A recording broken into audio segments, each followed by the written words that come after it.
Chapter 2 Imperial Welcome. Some hours later, Dane looked round the antechamber to the throne room with awe. Kitten did the same. The marmoset Zek, who had refused to stay behind, observed everything from his hiding place under her hair at the back of her neck. There was much to stare at. The room was filled with nobles and mages dressed in their finest. Shave-headed slaves were everywhere, offering food, drinks, flower garlands, and feathered or jeweled fans. Huge screens had been pushed back to reveal a broad terrace and gardens. Light came from large globes hung by chains from the ceiling. As the sky darkened, the globe shone brighter. "How do the lamps keep burning?" Dane asked. "Magic." The speaker was Herald de Valai, Dean of Magical Studies at the Royal University in Tortle. He was a stocky, round-faced man with an endless supply of jokes. Stuck in his outer room, waiting to bow to the Emperor, Dane had been grateful for each and every jest. "Numer, why didn't you tell us about this light spell?" Herald asked. "To have strong, steady illumination?" Numer looked up. "They didn't have it when I was here," he said absently. "They did something with glass balls, but each faded after a short time. These aren't glass." "The globes are filled with crystals," Lyndall Reed explained. "Remind me and I'll have one of the craft mages explain it for you." Seeing the door to the Emperor's audience chamber open, he added, "You'll be all right, I'm sorry, Numer?" The younger mage smiled. "I have to be, don't I?" As the page beckoned their group forward, he took a deep breath. "Here we go, into the presence of the one and only Emperor, mage. Huzzah." The Tortallans entered the Imperial audience chamber, Dane, Zek, and Kitten at the back of the company with the clerks. The admiring looks of the group of young men told Dane that not only had she been wise to wear this twilight blue silk gown, but that she had done well to accept the royal gift of a wardrobe for this trip. "You go as a representative of the crown, just like the ambassadors," Queen Theod had said, hazel eyes smiling. "My lord and I insist. Trust me, there is nothing like a good appearance to give a woman confidence." The queen had been right. It was hard to feel insignificant in a gown that whispered as she moved and winked with silver embroidery. Introduced by a herald, Duke Gareth gave his speech to the Emperor, announcing their desire to meet Carthage halfway in their hopes for a lasting peace. He then presented gifts from the king and queen to the Emperor. As he spoke, Dane studied the ruler of Carthage, who sat on a tall throne before them, flanked by his ministers and nobles. She had never heard of him until 2.5 years ago, when she had come from Gala to Tortle after her mother's death. Now she knew him all too well. Most Tortallans believed it was this emperor who had managed to break the walls between mortal and divine realms on frequent occasions, turning loose the creatures known as immortals to prey upon Carthage's enemies. Dane herself, working with Numer a year ago, had found evidence that Ozorn was helping to plan a rebellion against the rulers of Tortle. When the monarchs of the other eastern lands, those countries north of the inland sea, had learned of Emperor Ozorn's plot against one of them, they had united. The threat of the entire northern continent going to war against the southern one had caused Emperor Ozorn to back down, and open peace talks with Tortle. Her first sight of the infamous Emperor Mage filled her with awe. She had thought the prince was fine, but he was a barnyard rooster to his uncle's peacock. Gold frosted Ozorn's hair, gold beads hung from a wealth of thin braids. Gold paint shimmered on lips, brows, even his eyelashes. Gold rings marched up the curve of each ear. A diamond hung from his left earlobe. His neck was ringed with 6 rows of deep blue stones that sparked with many-colored fires. Black opals, expensive stones prized because they could hold magical power. Beneath them he wore the calf-length short-sleeved robe of his people in heavy gold brocade. Looped at his right hip and passing over his left shoulder was a crimson drape. The long end of the cloth was linked to the Emperor's left wrist by a gold bracelet. Each finger sported a ring. His sandals were gilded. Like the prince, he wore toe rings and added to them ankle bracelets. She had heard of Carthage's wealth and power, but it was one matter to hear such things, another to see one man decked out like an idol in gold and gems. Duke Gareth had finished. Now the line of Tortallans started forward as Duke Gareth gave their names, each bowing to the Emperor as they were presented. Watching them, Dane felt a rush of pride. Carthage might be proud and great, but Tortle had sent wise and famous people to work out a peace settlement. Alana the Lioness was a legend in the eastern and southern lands, one the Carthages couldn't match, and as far as Dane was concerned, Numer was the fish their hosts had allowed to get away. At last her name and Kitten's were called. Taking a deep breath, Dane walked up to the first step of the dais on which the throne stood, and curtsied, spreading her blue skirts at her sides. The queen had worked on the movement with her for hours, and she was glad to do her teacher proud. Kitten walked up the steps, halting only when she reached the emperor's feet. "Greetings, dragon child. This is a pleasure." He reached down. Kitten sniffed his fingers and sneezed. Grasping his hand with her forepaws, she examined the gems on his rings with interest. "And you are her keeper?" inquired the emperor, "the one who is also a healer of animals?" She didn't like that word, keeper, but she nodded. Lord Martin cleared his throat, and she realized she was supposed to answer the ruler of Carthage. "I take care of her, your Imperial Majesty, and I have wild magic with animals of all kinds." "How was she taken, your dragon? A trap or a pit? A net?" Dane swallowed. "Traps or snares for Kitten?" "I don't think you understand our relationship, your Imperial Majesty. I'm not a keeper. I didn't take her. Kitten's ma died to protect my friends and me. She left Kitten to my care." "Indeed?" He looked at her with curious amber eyes. "It is true, then. You were able to commune with the immortals." "The ones like animals, sire. The griffins and winged horses. Dragons. The ones that are part human, no." She made a face. "They can communicate without my help." Kitten, bored with the conversation, voiced a whistle croak. The gems on the emperor's fingers blazed with light. "Amazing!" he cried, delighted. "Has she always been able to do that?" "No, sir. She learned a year ago from a basilisk. She learns things fast." "Then she is blessed, as we are blessed to look upon her." He nodded a dismissal, and Dane stepped back to join the others. Introductions over, the emperor said, "To you, representatives of our royal cousins Jonathan and Theot, we say, welcome to Carthage. We pray that peace will reign between our lands, and know that with such a distinguished company to smooth the way, peace is all but assured. And now, there is food outside, and drink, music, and good company. In your time among us, we have arranged for entertainment that we hope that will arouse wonder and interest in our empire. Enjoy all these things, please.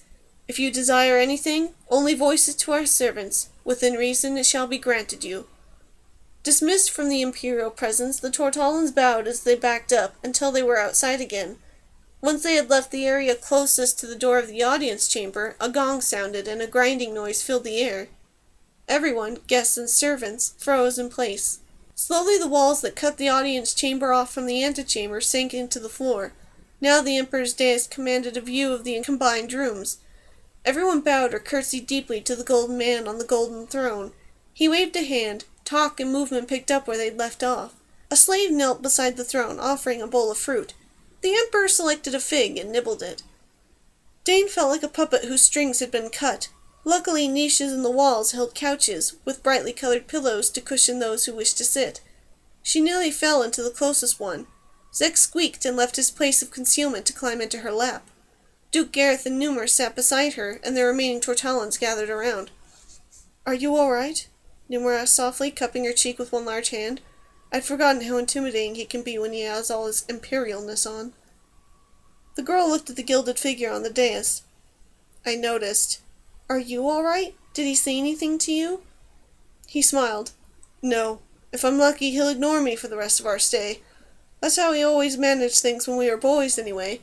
If someone bested him at anything, he just pretended that person didn't exist. He got to be very good at it."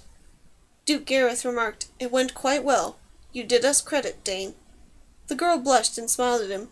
"Thank you, your grace." Gareth the younger and Herald, who had quietly left them, returned with servants bearing trays of cups.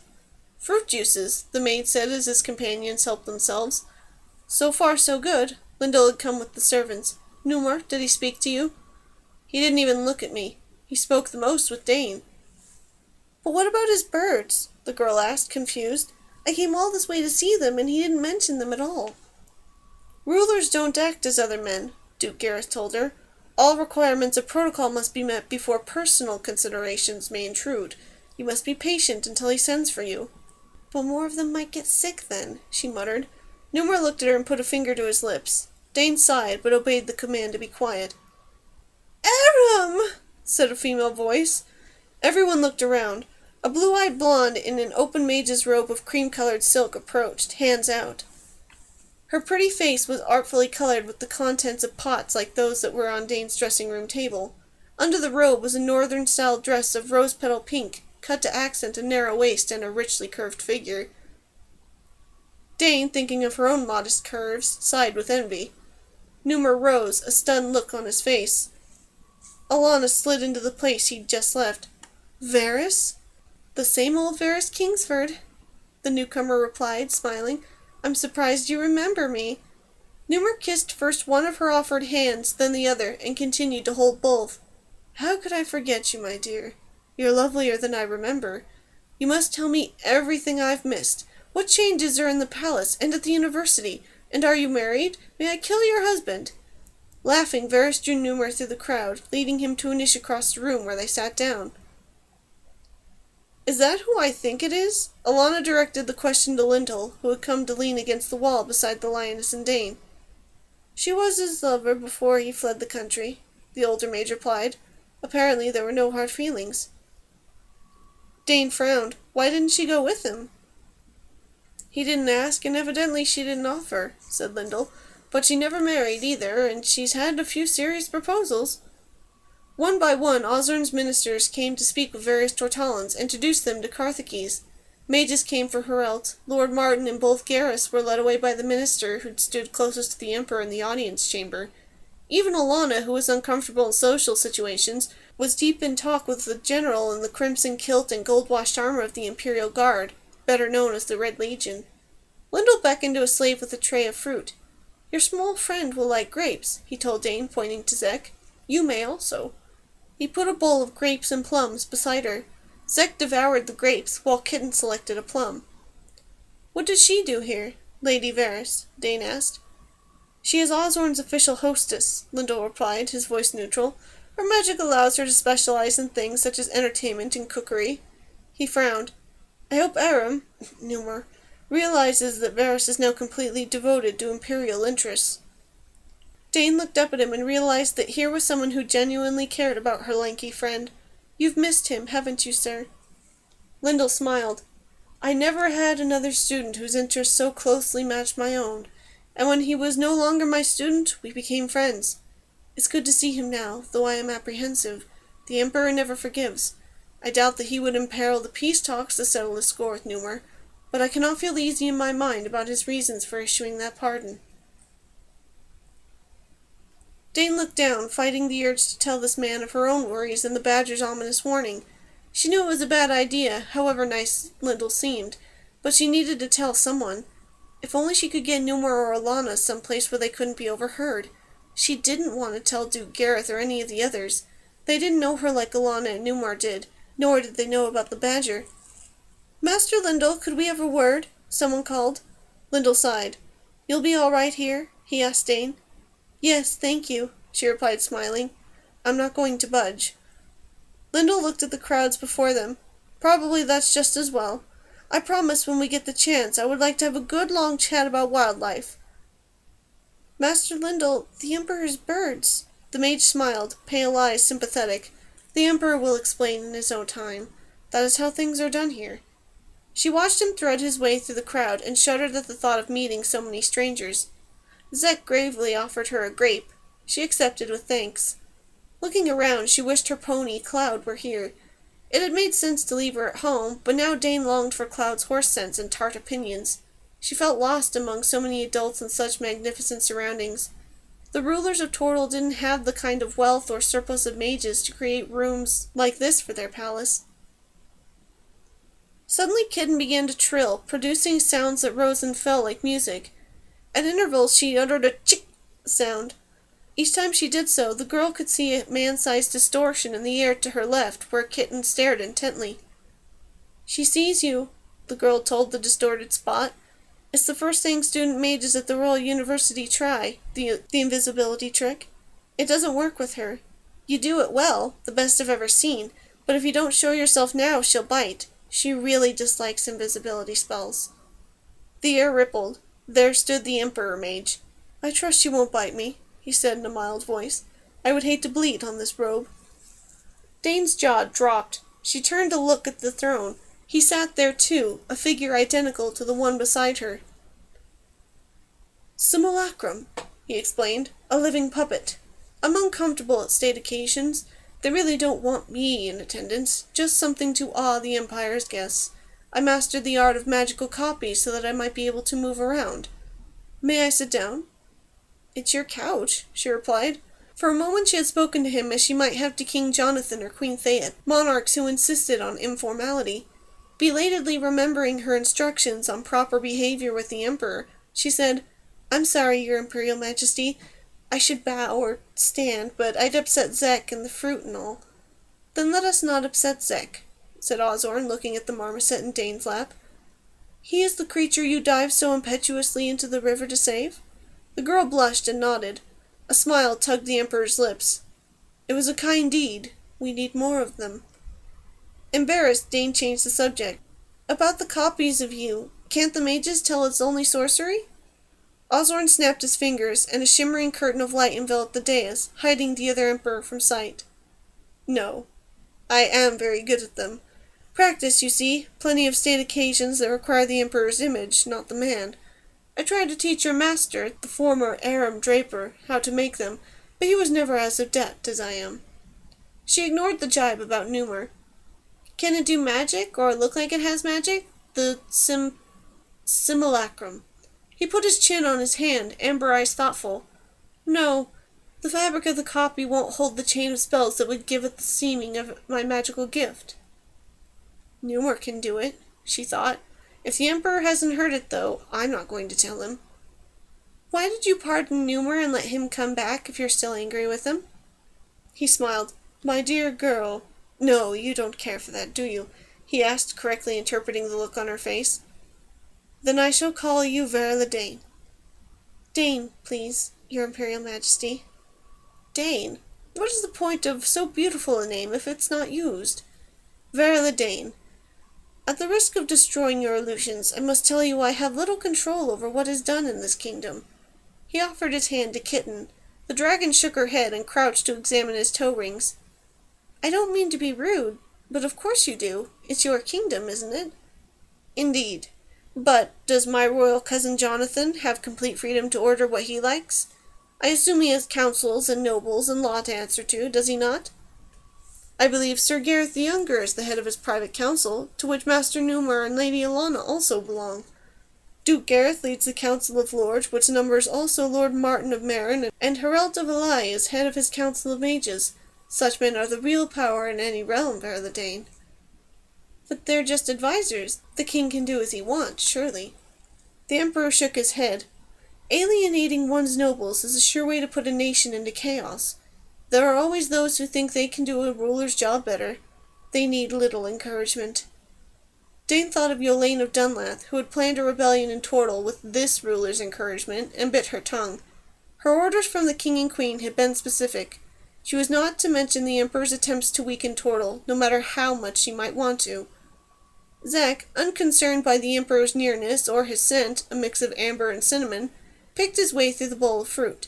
When his stomach bulged with his discoveries there, he offered Dane the next grape he found. No, thank you, she said. Perhaps His Imperial Majesty would like it. Zek held the grape up for Ozorn. He accepted it gravely. Thank you, Master Zek. Watching him eat the grape, Dane said hesitantly, I heard your birds are sick. It's why I came, but are they better? Do you not need me to look at them? Ozorn's face brightened. No, but I thought, after your journey and all this, when do you wish to see them? I can arrange it for the morning tomorrow, if you don't mind. If they're sick, I'd like to see them now. If you can have a servant show me the way. Servants don't go near my birds, except to prepare their food. Are you certain? It seems too much to ask, to have you look at them the night you arrive. She grinned. Keeping me here when you have sick animals is asking too much. He got to his feet, and she followed. Do you mind if I veil us? He asked. Otherwise we will be followed. My ministers will want me to stay. Dane looked around. I really should tell the others. The problem was that she could spot no one else from her company. While she had been in conversation with the Emperor, the crowd had moved away from them to watch dancers in the garden. All she could see were richly dressed backs. Ozorn raised a hand, and a slave appeared at his elbow. Inform Duke Gareth of the Tortalan guests that Mistress Verla Dane has gone to look at our birds, and send the maid Lindhol Reed to us in the aviary. The slave bowed deeply, and the Emperor offered Dane his arm. She didn't see how she could refuse without being rude, and surely the slave would obey the order to tell Duke Gareth where she was. Carefully she rested her palm on Osborne's forearm, as she had seen court ladies do at home. The Emperor gestured, and a copy of him split away from them to walk back to his throne. The shining barrier that hid the raised seat vanished when the copy reached the dais, and the illusion blended with the copy on the throne. Dane watched it, fascinated, as Osborne led her through a small door at the back of the antechamber and into a narrow hall. Kitten followed, while Zek settled himself comfortably on Dane's shoulder. Globes like those in the room they had just left were placed at intervals along the hall. Passing the first, Osborne gestured. It lifted free of the clawed iron foot that held it up and followed them, lighting their way through a maze of corridors and empty public rooms. "I've tried everything," he explained. Since the humans they passed bowed to them, Dane realized he must have dropped the invisibility spell once they'd left the reception. The new quarters were finished this spring, and after we moved them in they seemed fine. Then some of my birds took sick. I noticed a palsy in their heads. They became listless, their appetites fell off. Within 2 weeks of the first signs, the victims die. I know a great deal of bird medicine, and Lyndall Reed has made a study of it, which is why I asked him to join us. Indeed, there he is now. Lyndall awaited them in front of a pair of broad white doors on which green flowering vines had been painted. He bowed low to the Emperor and smiled at Dane, then turned and opened both doors, thrusting them wide. He clapped twice. Light globes in the hall that lay before them came to life to reveal a wonder. On the walls, birds had been inlaid with gold strips. Tiny gems served them as eyes, while craftsmen had used pieces of bright, colorful stone for their plumage. Kitten trilled her appreciation. "Oh, glory," breathed Dane. "Your Imperial Majesty, this is wondrous." "It is well enough," the Emperor said coolly, surveying the inlays. "We thought it pretty when we designed it, but no image can take the place of a living bird." She couldn't disagree, but the walls still had to be the finest thing to come from human hands. At the end of the hall stood another pair of doors, these made of long glass panels. They were frosted and set in a network of metal pieces enameled a bright emerald green and shaped like vines. "I'm a fool." Osborne was upset. "They will be asleep. We can have light globes. They are used to that. I often read here at night. But to disturb their rest, even to care for sick ones—" "You must leave that to me," Dane told him. "I won't frighten them, and I won't let the ones who are well interrupt their rest. It's more important to start work now." "Master Lyndall, will you remain and get whatever Verla Dane needs?" inquired the Emperor. When Dane looked at him curiously, he tried to smile. "To see them ill, and to be helpless. Do you think less of me? I cannot watch." She smiled. "I don't think less of you, sire. I know what it's like to be helpless when a creature you love is ill and you can't do anything." Lyndall sketched a rune in the air with a glowing finger. When the design was complete, the glass doors opened.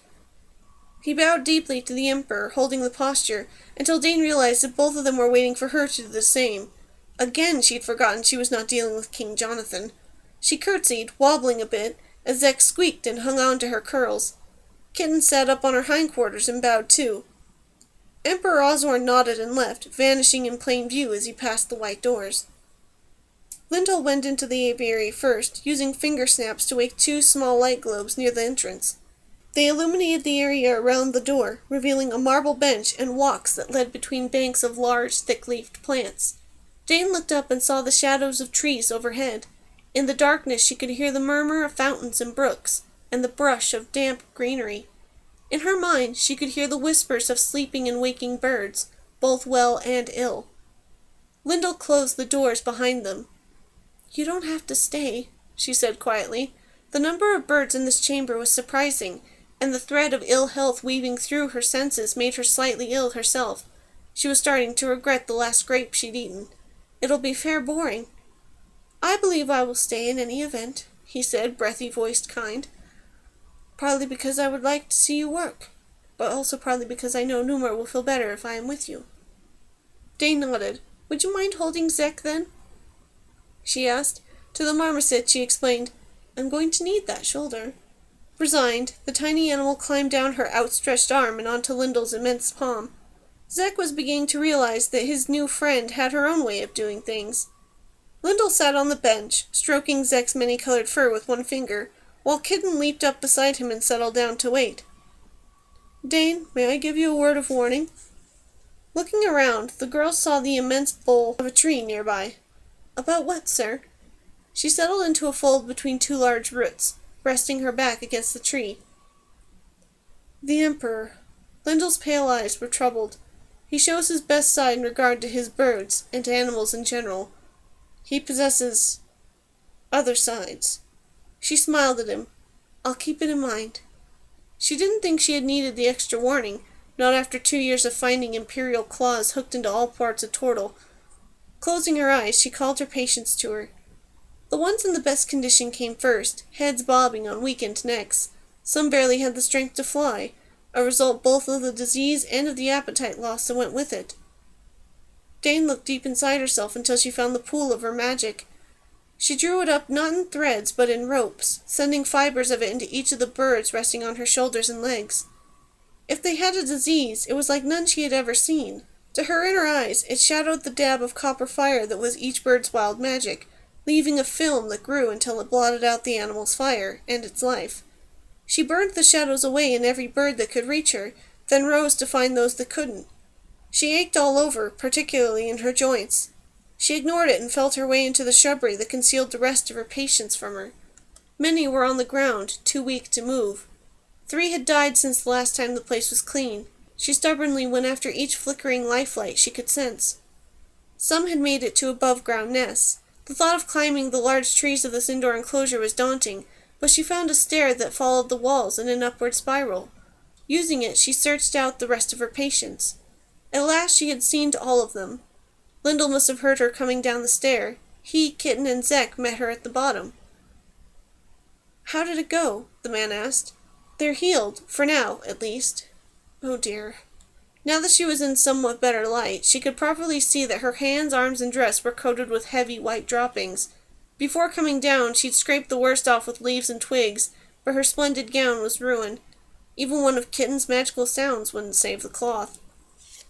Perhaps I should continue to hold Zek, Lyndall said tactfully. Would you like me to show you to your room?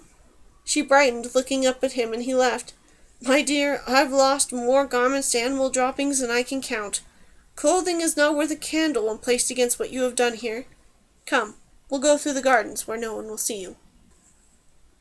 Kitten, following them down the hall with the bird inlays on the walls, whistle-croaked. The stone birds lit up. Lyndall grinned with pleasure as lapis, jade, and citrine shimmered in their natural colors. Once that had faded, they went out into the gardens. What was wrong with the birds? He asked, navigating the tangled paths. It's not a disease. Could they have eaten moldy seed or anything like that? I think they were poisoned somehow. It's possible, though the slaves are vigilant with the food that goes to those birds. They have to be. Do you think the poisoning was deliberate? They passed a large, many-tiered fountain lit from within by glowing stones. I don't know. If they get sick again, I could check their food and things like that. Shall I mention poisoning to the Emperor? Please don't. He would kill the slaves. It wouldn't matter to him if the poisoning were deliberate or not, only that it happened. He might torture them first to see if it was deliberate, but it wouldn't do much good. All his personal slaves are mutes. Dane shivered as they entered another wing of the palace. Now she knew their surroundings, the guest quarters, near the wing set aside for the Tortalan delegation. A slave dozing in the central area onto which the rooms opened jumped to his feet and held the door to Dane's room, trying not to stare at her. She will be going out to bathe in a few moments, Lyndall said. The slave nodded without looking up. Dane, will you be all right? Shall I have Lady Ilana look in on you? She smiled up at him. I'm just tired, and I need to wash, that's all. Thank you, Master Lyndall. Numer said you are very kind, and he was right. To her amusement, the lanky mage blushed. Well, good night, then. About to enter her room, she said, Oh, wait, if it's possible, can the birds be left alone all day tomorrow? They can be fed as long as the food's left quietly. She had seen food trays and water bowls somewhere in the aviary. If there's a way to keep it dark in the aviary for half of the day, I'd use it. He looked interested. Of course, I can manage it, actually. Glass walls conduct magic well, and it's no great matter to keep them dark. You want the birds to sleep, even the healthy ones? It won't harm them, and the rest will get the sick ones over their reaction to the healing. Birds are funny. She yawned. When they're up and alert, their bodies use energy faster than any other animals. The magic sticks better if they can sleep for a while after I'm done. I shall take care of it. Try not to fall asleep in your bath. Good night, Verladane, and welcome to Carthage." He closed the door for her. "I like him," the girl told Zek and Kitten drowsily. "So do I," replied the marmoset as Kitten also nodded agreement. Slowly, half asleep already, Dane began to gather her bathing things. She woke early, with no ill effects from the previous night's work. By the time she dressed and left her room, a large breakfast had been laid out in the area common to the bedchambers occupied by the Tortolans. The others were emerging from their rooms to eat there. "It went quite well last night," Duke Gareth said once they were settled. "Some of the Imperial ministers are more forthcoming than others, but that is to be expected. I am particularly happy with the reports I've had of you, Dane." Startled, the girl looked up, her teeth halfway into a bite of melon. Blushing crimson, she put the forkful onto her plate again. "Me, your grace?" "Emperor Osborne heard from Master Lindel that you cured his birds in one session," explained Harold de Villiers. "The Emperor is very pleased. Says he has to think of a proper way to express his thanks." "It's like that with some men in high places," commented Gareth the Younger, buttering a roll. "Things that would impress us have no effect on them, but a kindness done to creatures they love, they never forget." He looked at Dane, brown eyes uncomfortably keen. "I hope you'll continue to stay on his good side. The minister's definition of concessions they will and won't make changed to our benefit after the Emperor thanked us for bringing you." Dane frowned as she passed a roll to Kitten.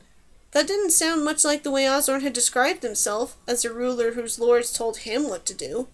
"Which reminds me," Numer said, feeding Zek as the marmoset sat on his lap. "We're scheduled to have a tour of the Imperial menagerie after breakfast." Dane gulped. "A menagerie?" King Jonathan had possessed rare, caged animals when she first came to Tortle. Even going near it had been a torment until the king began to change it, making it into enclosures that resembled the captives' original homes. "Osborne would never ill-treat his animals," said Numer, seeing the discomfort in her eyes. "Don't slight him by staying behind," added Gareth the Younger. Alana hugged Dane around the shoulders. "She wouldn't think of it, Gary. Leave her be." Dane smiled at her friend and slipped the rest of her melon to Kitten. Somehow she wasn't hungry anymore.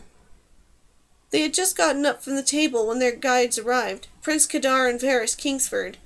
Dane scowled as the lady, dressed in clinging green silk with a transparent white veil over her hair, kissed Numer's cheek, smiling flirtatiously at him. "I shall walk with his grace," the lady told Numer, "but stay close, please. You know so much more about animals than I do." Duke Gareth bowed over Varys' hand. "Numer's loss is my gain, Lady Varys." Prince Kadar bowed to Alana. "May I offer you my escort, Lioness?" Alana grinned, resting her hands on her sword belt. "On such a beautiful day you shouldn't be stuck with an old lady like me," she said wickedly. "I don't believe Dane has an escort." Kadar smiled and turned to Dane. "Then I am free to offer my arm to you, lady." "My friend," Dane thought, glaring at the lioness. To Kadar she gave a lukewarm smile. "I'm no lady, your highness, just Dane." The amenities over, the group was led by Varys and the prince down a maze of paths that led past a formal garden and partway around the shore of an ornamental lake. Dane closed off the links her magic formed to the animal world around her.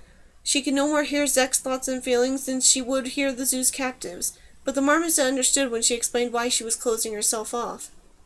"I don't like cages either," he said balefully, chittering in anger. "They put my mate and our little ones and me in a cage, and then we were sold." At last they walked through wrought iron gates topped by the Imperial seal, a crossed sword and wand topped by a crown wrapped in a jagged circle.